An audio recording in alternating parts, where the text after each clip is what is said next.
There's been another mistrial in Cincinnati, Ohio, in the case of a former police officer accused of murder in the shooting of an unarmed driver. Jurors telling the judge they were unable to reach a verdict yet again. This was the second trial for Officer Ray Tensing. ABC's Marcy Gonzalez is in Los Angeles with much more on this story. Marcy, good morning to you.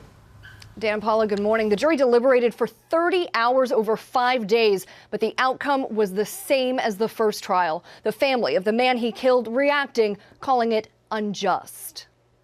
This morning, anger and frustration over that courtroom deja vu. We are outraged.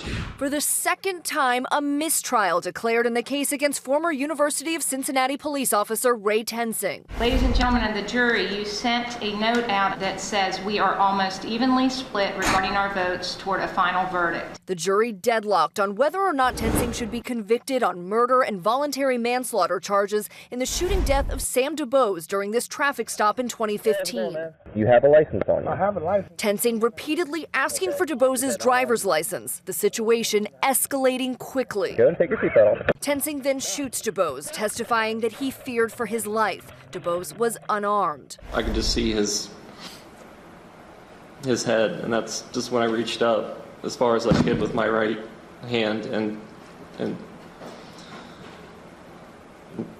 fired a shot. This is the third trial in a week against a law enforcement officer accused of killing a suspect to end without a conviction.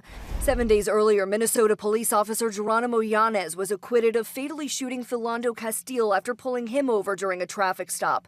And on Wednesday, former Milwaukee police officer Dominique Hagan Brown was found not guilty in the shooting death of Sylville Smith during a foot chase.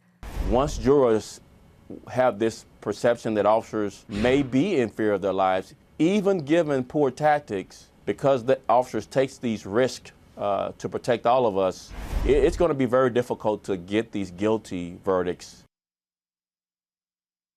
And Dubose's family is now asking that the case be tried for a third time. The lead prosecutor says he won't comment on his plans until next week.